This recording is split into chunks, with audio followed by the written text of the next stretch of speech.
Bonjour, je suis ravie de vous retrouver avec une nouvelle vidéo. Après le best-of livresque, je vous retrouve avec les flops. J'ai quelques flops à partager avec vous. Alors les Thibaut de riz ou les bouts de riz de Thibaut, c'est parti parce que des flops, j'en ai quelques-uns à présenter. Je vais commencer tout d'abord par la partie soins. Je crois que c'est là où j'ai le plus de produits, donc autant commencer. En premier lieu, un déodorant qui a peut-être été vu dans une autre vidéo. C'est le déo doux peau sensible de Cadom. Alors je l'aime pas du tout, pas du tout, pas du tout. Dès sa première utilisation, j'ai su que c'était un flop. Alors ça m'a fait tousser. Et puis ça a déposé une poudre sous les aisselles comme du talc, etc. Et je supporte pas ça. Et en plus ça fait tousser. C'est dommage puisque l'odeur est neutre et que j'aime les odeurs neutres. Mais tout le reste ça va pas. Donc flop. Ensuite une crème pour le corps. Il s'agit du corps lotion. Les lotions pour le corps. Senteur Monoi de chez Sephora. Au tout début j'adorais ce produit, surtout l'odeur en tout cas, mais ensuite j'ai testé un produit de chez Mixa pour peau foncée métisse. J'ai adoré l'application, l'odeur, et quand je suis retournée à celui-ci, il n'y avait plus possibilité, plus moyen, ça passait plus. La texture ne me convenait plus du tout, donc ça a été une corvée d'utiliser et d'en venir à bout, et j'ai réussi. Alors je trouve que ce sont des produits quand même sympas de chez Sephora, ça sent bon, le prix est plutôt raisonnable, mais pour moi la texture pose problème, donc je ne sais pas si je retesterai à nouveau ce genre de produit dans des senteurs différentes, puisque j'ai trouvé mon indispensable, et pour le détrôner il faudra monter la barre très très haute. Alors toujours dans les soins, une éponge konjac. J'avais adoré celle de chez Diouda que j'avais reçue de la marque en rose, argile rose, pour peau dévitalisée et terne. Gros coup de cœur pour cette éponge. Elle coûte un peu cher, donc j'avais voulu trouver une alternative sur eBay US. Alors certes, je ne l'ai pas payé cher, mais grosso modo, j'ai foutu mes centimes par la fenêtre, puisque cette éponge, elle est d'une très très très mauvaise qualité et elle nettoie pas du tout la peau. Donc je vous déconseille les éponges konjac sur eBay US. Autant investir quelques euros de plus et avoir finalement de la qualité. C'est pas plus mal pour la peau. Je poursuis avec un masque de chez Yves Rocher à la menthe. Alors je sais pas pourquoi je l'ai acheté, ça remonte à tellement longtemps que je ne saurais vous donner les raisons. Toujours est-il que c'est un produit qui est resté dans le placard, et à partir du moment où quand j'achète quelque chose que je teste et qui reste dans le placard, c'est que c'est mauvais signe. Ça veut dire que je n'ai pas accroché, donc que ce n'est pas un favori et que c'est un flop. Et ça a été le cas, je ne l'ai pas utilisé pendant un long moment. Et quand j'ai commencé un peu à faire l'inventaire, je l'ai sorti, je l'ai fini parce qu'il fallait le finir pour pas gaspiller. Mais voilà quoi. Pas pour moi ce genre de produit. J'ai trouvé beaucoup mieux. Alors je termine avec deux crèmes. Une de chez Aven. Alors c'est la Cicalfate crème réparatrice. J'avais acheté cette crème parce que j'avais fait une réaction allergique à des produits pour les lèvres de chez ELF. Donc j'avais les lèvres qui ont gonflé et tout le pourtour qui craquelait, qui était... ça faisait très très mal. Donc la pharmacienne m'avait vendu cette crème. Alors elle avait soulagé le contour et tout, mais après pareil, elle est restée en fait dans le placard. Je savais pas quoi en faire.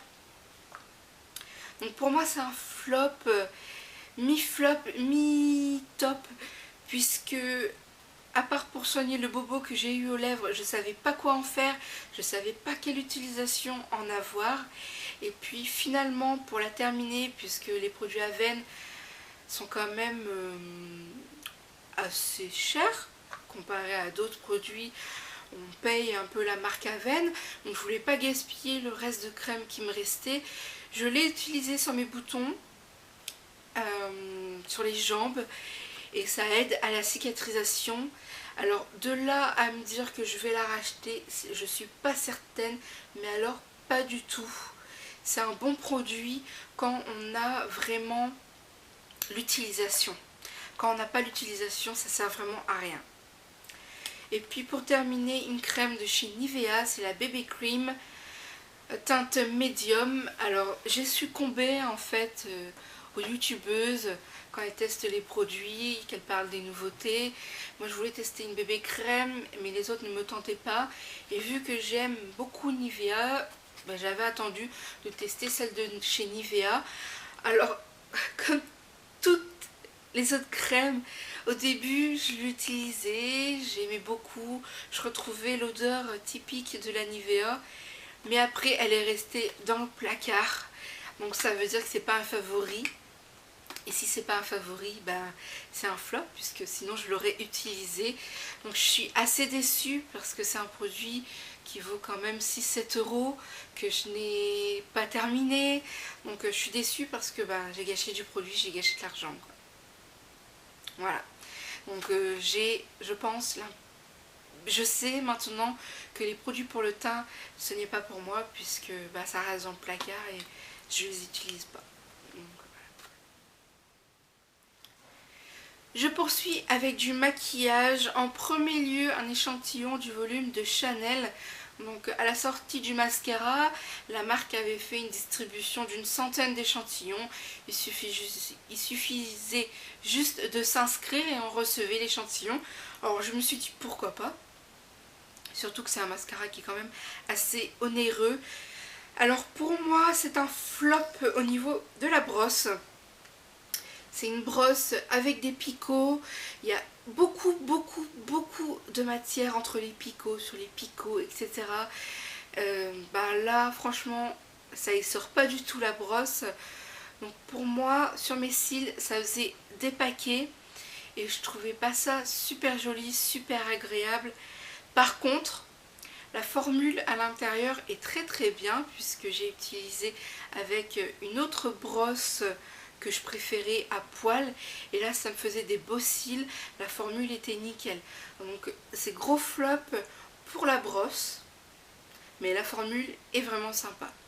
Par contre, vu que la brosse est un flop, c'est pas un mascara que j'irai acheter en full size. Je suis peut-être bête sur certains bords, mais pas maso non plus. Alors ensuite, deux liners feutres. J'aime énormément les liners depuis presque un an. Je porte que ça, ou très souvent ce type de produit. J'ai énormément de mal à trouver bonheur, à trouver chaussures à mon pied. Alors en premier lieu, j'avais testé le liner feutre de chez Bourjois. Dès le départ, ça n'a pas collé. L'encre avait du mal à aller au bout de la mine. Je ne savais pas pourquoi. Alors j'ai coupé le bout de la mine en espérant que ça allait mieux, mais finalement c'est resté pareil. Donc flop. Et puis j'ai voulu tester celui de Yves Rocher. Alors lui, la mine était extra au début. L'encre s'écoulait parfaitement, mine toute fine, le tracé était nickel. Voilà, en un passage c'était nickel, c'était parfait, ça allait vite. Le seul problème c'est que ça n'a pas duré longtemps. Au bout de quelques semaines, l'encre ne s'écoulait plus, très mal. Et c'était plus noir intense, ça faisait un noir délavé, dégueulasse. Je suis déçue, j'arrive pas à trouver un liner qui soit top et qui dure sur la durée. Désolée pour l'expression un peu foireuse, mais qui dure en fait dans le temps et qui garde ce côté noir intense que j'aime. J'y arrive pas. Donc si vous avez un liner chouchou, n'hésitez pas à me mettre son nom et sa marque en barre d'infos. Bah, je testerai, puisque je suis toujours à la recherche du liner parfait. J'ai pas de bol. Toujours dans le maquillage, oui on va dire c'est du maquillage, ce sont des vernis de la marque Réserve Naturelle.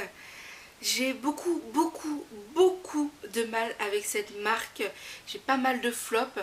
Ce ne sont pas les premiers flops que j'ai de la marque, surtout dans les vernis. Alors je trouve que les vernis sont de mauvaise qualité par rapport à mes ongles à moi. Ça fait des stries, c'est pas joli, les couleurs sont moches sur les ongles, alors que dans le pot c'est très beau, il n'y a pas de souci.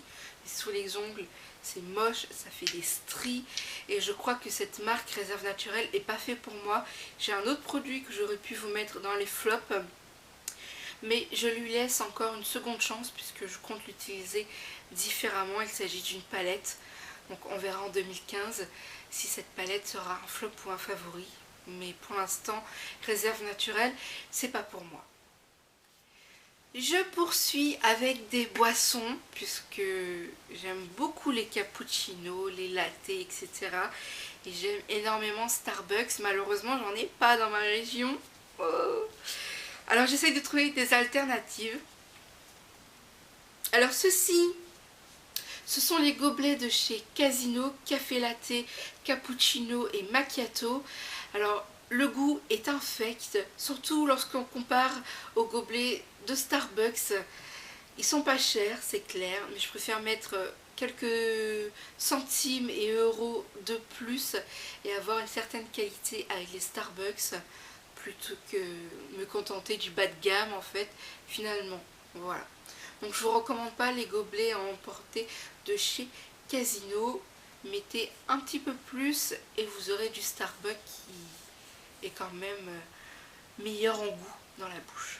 Et puis pour terminer avec les boissons, alors je ne sais pas si vous êtes au courant, j'en parle quand même dans mes vidéos et dans mes articles, etc. Mais je ne sais pas si vous êtes au courant que j'adore le cappuccino. C'est ma boisson favorite. Le soir, j'adore, surtout après une grosse journée, une journée difficile. J'adore le daim et le milka. J'essaye de trouver des alternatives encore pour pas toujours consommer la même chose. J'ai voulu tester celui-ci, cappuccino choco de Nescafé. Alors extra mousse, totalement faux, il n'y a pas autant de mousse que ça. Le goût c'est un peu le même goût que les gobelets de chez Casino, c'est un peu infect, ça n'a pas de saveur, c'est comparé à mes cappuccinos habituels. Non, non, non, non, non, non, non. Alors si vous aimez les cappuccinos, que vous avez des préférés, que vous n'avez pas vu passer dans mes billets, dans mes vidéos, n'hésitez pas à me déposer justement vos marques favorites, vos saveurs favorites en commentaire. Je me ferai un plaisir de tester puisque je suis à la recherche de nouvelles saveurs, de nouvelles marques également pour combler un peu mes daims et mes milka, pour avoir autre chose à consommer le soir en lisant ou en regardant des films ou des séries télé. Alors pour conclure les bouderies de 2014, je vais terminer par un accessoire qui m'est indispensable au quotidien. Je ne sais pas si vous êtes au courant, j'ai fait une confidence dans mon billet sur le film La famille Bélier. Il y a quelques années, j'ai été diagnostiquée malentendante. On m'a conseillé de m'appareiller. À l'heure actuelle, je ne le suis pas pour diverses raisons. Mais voilà, dans mon quotidien, les boules qui sont indispensables pour diverses raisons, notamment parce que mes soucis auditifs sont douloureux certaines périodes et que j'aime être dans le silence, et pour ce faire en fait j'utilise des boules qui et comme j'en consomme énormément au quotidien, que ça soit pour lire, pour dormir ou pour un peu soigner entre guillemets mes migraines, j'essaye de trouver des alternatives. Donc j'étais tombée sur un sachet avec plein de bouchons de ce type. Alors sur le coup j'ai fait chouette puisque plein de bouchons pour un petit prix, c'était sympa. Je vous les recommande pas puisque au bout d'un certain temps ils s'effritent, et quand je dis qu'ils s'effritent, ils s'effritent par morceaux. Donc il suffit que le morceau reste coincé dans votre oreille et descend jusqu'au tympan, vous avez l'oreille bouchée et il faut aller voir un spécialiste pour retirer le surplus de matière. Donc je vous déconseille, ils sont de très très mauvaise qualité et ils s'effritent. Donc si vous voyez des petits paquets de bouchons pas chers, oubliez, oubliez, oubliez. Ensuite, j'ai voulu trouver une autre alternative en testant ceux de chez IBUS qui sont vendus dans des petites boîtes comme ça par lot de 3. Donc j'avais été séduite un peu par le concept, et puis les petites boîtes comme ça sont pratiques pour transporter les bouchons, surtout au niveau de l'hygiène. Donc c'est un peu ça qui m'avait séduite. Alors les bouchons se présentent comme ceci. Ils sont plus petits que des bouchons Kies classiques. Du coup, ils protègent moins bien. Le bruit passe quand même. Et là encore, j'ai vraiment pas de bol. Ils sont de très mauvaise qualité parce qu'ils sont très durs, difficiles à manipuler, à manier et à glisser dans l'oreille. Et là encore aussi, ils s'effritent. Donc très très mauvaise qualité. Je vous les recommande pas du tout. Alors si vous aimez les bouchons pour lire, pour atténuer le bruit ou les migraines, je vous conseille la marque Kies avec les bouchons colorés. Ils sont soit vendus par 3 paires, soit vendus par 6 paires. Pour moi, à l'heure actuelle, ce sont les meilleurs. Ils ont un certain coût, puisque c'est quand même 4 à 7 € la boîte. Mais bon, au moins c'est de la qualité et je n'ai pas de problème avec la marque Kies. Voilà pour mes bouderies de 2014. Comme vous avez pu le remarquer, il y a tout à l'intérieur, mais pas de livres, pas de romans. Alors pourquoi? Tout simplement parce que en 2014, je n'ai pas eu de flop livresque. J'ai fait d'agréables découvertes, de lectures sympathiques, mais je n'ai pas eu de grosses déceptions en matière de lecture. Donc c'est pourquoi vous n'avez pas vu de déception livresque. Néanmoins, j'ai partagé avec vous tous les produits qui m'ont déçu en 2014. Voilà, j'espère que 2015 sera un peu plus, j'allais dire, prolifique, meilleur, avec moins de déception. J'essaye vraiment de me renseigner sur les produits et j'arrive de plus en plus à me diriger vers ce qui me convient. Donc normalement en 2015, il ne devrait pas avoir trop de déception. En tout cas, je l'espère. Donc voici pour cette vidéo. Je vous retrouve très vite avec d'autres publications sur le blog et ou la chaîne YouTube. À très bientôt. Ciao!